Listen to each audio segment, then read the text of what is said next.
Hi, we're on the air.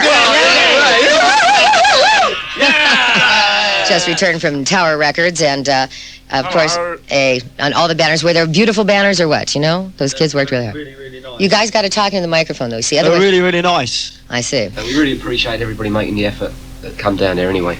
Well, I'm going to just jump right into it. The last time, that's John speaking. Okay, John is. Say your name. Bruce. Bruce? I'm sorry, Foxton, Bruce. Bass player. Bruce, why did I say I'm John? in the jam, you know. Yeah, hey. Well, you know, whatever. Bruce, Paul, and then Rick's over on this side. Jim? George? Jim. Paul. Okay. Ringo. Paul, Ringo, and George. Hello. All right. At any rate, guys, the last time that the Jam played was quite a long time ago in the United States, and there was a rumor going around that you just didn't want to come back and do anything in the United States. Well, how come you have come back? You know, first of all, why did you leave? And second of all, why did you come back? Well, we wanted to go home. That was one thing. Yeah. I mean, I heard there was a lot more reasons than just wanting to go home. Like, well, we were bored, you know. We were bored. How come? He said. We just were, you know. Bored with touring, or bored with America, or bored with what? Well, a bit of everything, really, but we was also bored with the reaction we was getting. We didn't think it was particularly honest. Then we done 2 shows last year in New York, one in New York, one in Boston, which really changed our minds a lot, I think. Because, you know, the whole scene seems to be changing a lot. And if the radio station opened up more here, it would be totally changed, I think. Well, you know, I think that probably a town called Malice is being played. I know you've had nothing but monster... That don't mean nothing, you know. No, but I mean, you've had nothing but wonderful hits everywhere but here. But Town Called Malice is finally getting on more radio stations in college and like that. But I'm not just talking about the Jam. One group doesn't matter. I'm talking about the whole scene. You know, the whole thing's got to change. Got completely turned on its head before it's ever going to have a total effect. And tell me what you mean about that. Well, you know, it's like, you know, like all the crap we hear on the radio when we're over here, you know, like Still Rolling Stones, you know, and all that rubbish and that. You know, it's like a sort of supply and demand thing, you know. Do you feel that... like at gigs now, we get, like, we've noticed in America, which is the first time we've ever seen it, is like really young kids coming to the gigs. Do you feel that the American audience has changed since the last time you were here, for the better? Definitely for the better, yeah. In what manner? And it's just, we get much more honest reaction, that people actually listen to the music. They're not just clapping it because they think they're expected to. And also, like I said, like the young kids, like the 14 and 15-year-olds, which is really vital. Well, do you think that American radio has kept a lot of very good acts down? Yeah, of course. It's pretty much, you know, like radio censorship. Well, is it changing then for you? Because you are back here. Have you heard radio stations change a lot? No, not really. Well, apart from the college stations, which are really good. You know. Oh yeah, which they always are. Well, then why do you feel that the audience? What kind of input do you feel the audience? We've changed. You know, it's changed from our point of view, from like our audience. That's what we're saying. Do you think that they're aware of like a lot of the early things that you did, or like things like the City and you know, Ahmad Khan's LP? Are they aware of that kind of thing, or do you think that they got turned on to more recently? Mostly from Setting Suns, I would think, but a lot of them have gone back to the early stuff as well. Because once they found out they loved you, they started doing a retrace. Is that it? You think? Something like that. Yeah, partly. Yeah. Okay. You had a label that very rarely does a record label support a band if they're not making humongous amounts of money. Do you feel that Polydor Records has stood behind you in troubled times in the United States? No. There's only a couple of people. There's like a chap named Jerry Jaffe who works in New York, and Lenny Epan and a few other people around, obviously, who have really stuck by us, you know. But the actual, you know, like the the big noises in Polydor, you know, couldn't give a shit really about us either way, you know. So we feel the same way, you know. Do you think that this new album that you've put out is going to be the kind of the breaking point for the Jam's popularity in the United States? Do you think it's going to get to a more varied audiences? I guess what I'm trying to say. Not necessarily, no. Our audience is building up anyway. It's growing, you know. It's growing under its own sort of, in its own terms, and in its own way, you know.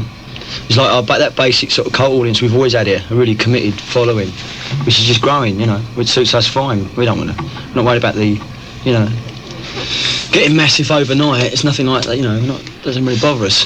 We want to do it on our own terms, like we've always said. That's basically what I'm saying. Well, because your music has never followed like any kind of trend, and I'm trying to put this properly. You know, when there are certain phases in music that happen.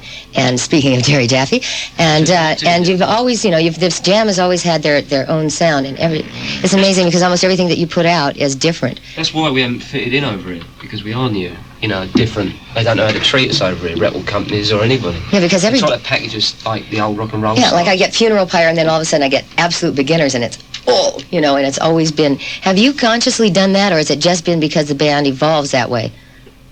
Every time you go into the studio, your sound is, you know, gone in some other place, and there's more there's different things happening. Yeah, I think, I mean, all the records, I think you can tell it's us.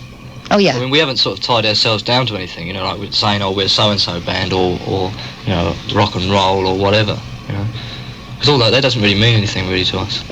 I was just wondering, when you added horns, for instance, you know, which was something that nobody had done yet, and I don't know if you're aware of it, but right after Absolute Beginners, all of a sudden everything I was getting from import, all of a sudden had all these horns on it.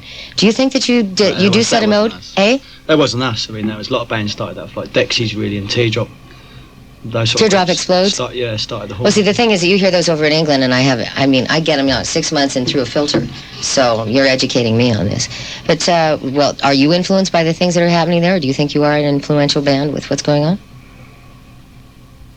I don't know. I mean, some of the contemporary things influence us, obviously. For instance? For instance, I don't know. It's hard to put your finger on it, really. I mean, it's you know, the feeling of something or whatever, you know. It's things you just generally sort of absorb things, you know. I don't know if you can really pinpoint, you know. One. Well, I was thinking more of like, do you go to clubs, or do you listen to records, or, you know, like what kind of? More so listen to records. Yeah. Because in England, it's a lot more difficult for us to get out and see bands these days. And I would say, what about English radio? I mean, you know, you say that American radio is tired. As well. It's not as bad as here, but it's still, you know, it's pretty abysmal. It's not as bad as here? No. I think I'm going to move to England immediately. Are you kidding me? All right now I'm going to go into a tune. I really love this particular tune on the album, which very rarely gets sing played. it live if you want. You could. What do you want? Ghosts? The Bee Gees got nothing on us, right? Yeah? Ghosts. Can you do it? You want to? Why are you frightened? Can't you see that you? Yeah. There ain't no ghost that's a reflection of you. Why do you turn away? Keep it out of sight.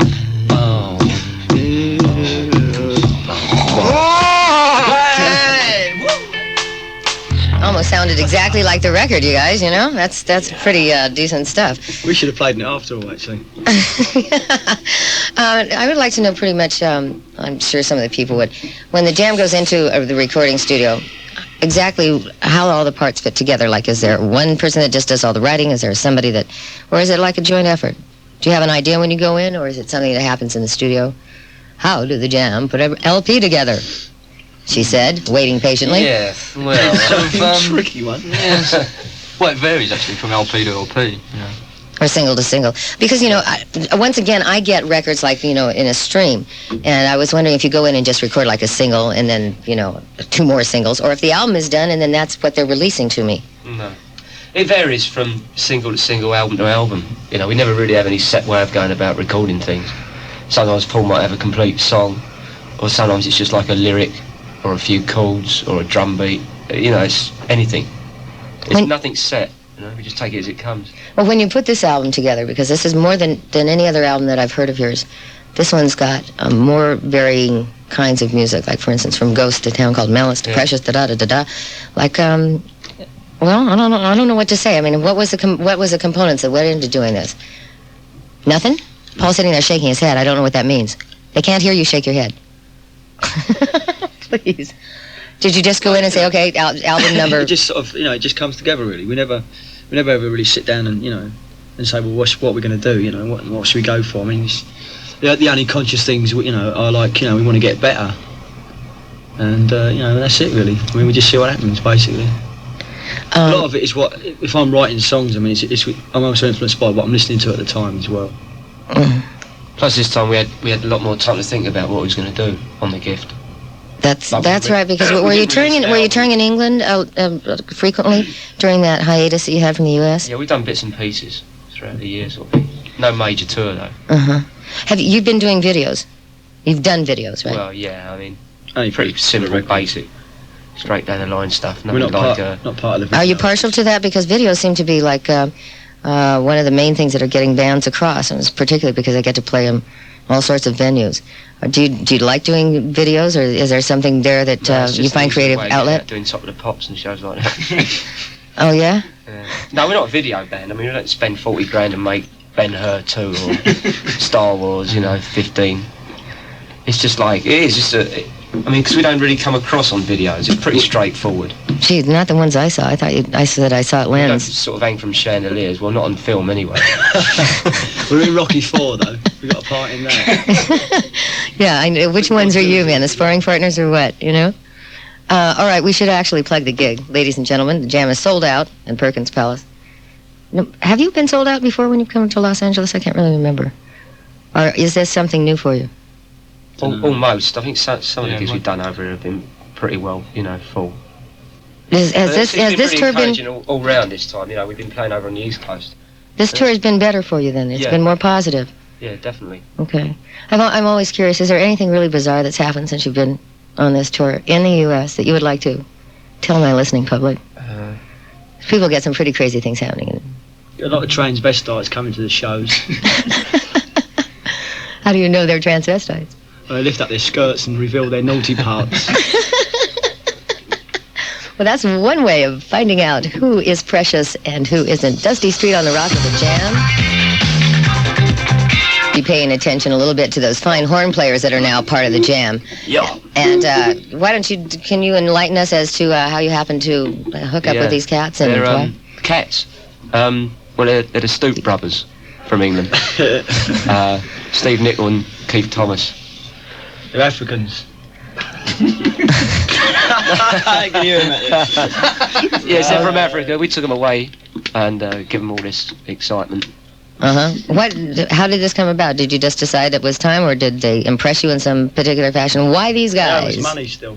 It was money. What, they didn't want any? No, they wanted plenty of it. Oh, I see. Did they approach you, or did you find them? No, we got in touch with them. Keith used to be with a group on Polydor, English Polydor, called Second Image. Mm-hmm. So that's basically how we got in touch with him, and he brought along Steve. Straight to Who the seems trees like there, a nice Bob. boy. After all said and done. Why was the decision to add horns? Was it just something? Oh my God, Well, I mean, like on Going Underground, for instance, we had some brass on that. I mean, it was just session musicians at the time. But I mean, this album has really come back to probably like our original sort of roots anyway. In Motown, etc. Mm-hmm. And it's just like a natural thing to have them. It was so wonderful. We like coloured guys anyway. It makes. Can I get that on tape, please? I don't know. It's Oh, hey, that is on. Okay? I am Is that recording. Yeah, I'm Fine. recording it. Oh my God. Do you want to sign your name to that? No, it's one of Taco's burgers, actually. Taco Bell's. Oh, I see. No, that's one thing you got to stay away from is fast food in the United States. You crazy person. It's difficult, isn't it? So, you decided to take them on tour for a specific reason, or are they always with you now? I like Steve's my favourite, really. Hey, listen, there's somebody to keep you company. Once again, we're That's going. right. It gets pretty lonely on the road anyway. I can't imagine why. We don't know which way to turn. Neither do they. Lovely boys. I hope they're listening. Do you think they are? They're outside. Listening. They're outside. They're getting all greased up for us. Oh my God. Slip into something cool, Stephen, baby. Somebody better get a microphone out into the reception area. They're coming in. Oh, they're coming. Come in, guys. Come on. Come in, guys. Come on. Speak into the microphone. Hello.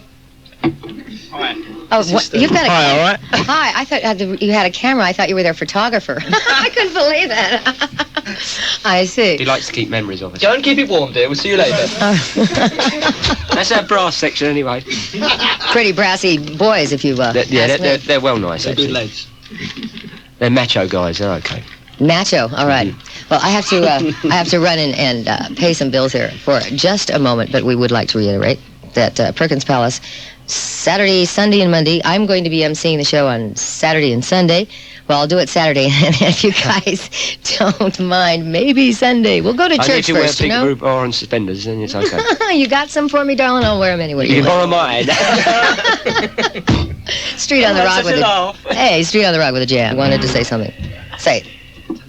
We'd like to thank all the people who come down to Tower Records today. and the people at Tower themselves. The people that listen to Julian, KROQ. Kathy. Julian, Kathy, Christine and Fran, my mum and dad, Jim and Monkey. and everybody else. All right. And hopefully they'll enjoy the shows. Auntie Madge and the Three Parrots. Don't forget Lonsdale's and Melendez. Lonsdale's. Lonsdale's, and I always get my shirt at Melendez. I'm so right through the door. You know, that was really audible. I have been more than honored by having you here, guys. We really Thanks so enjoyed much. Yeah, Yes, I can tell by the smiles on your faces. Don't fall asleep yet. We're almost off the air. Don't worry. Oh, God. Give me a break. Get me out of here. Street on the Rock, thanks to the Somebody Jam. Get me out of here! Get me out of here!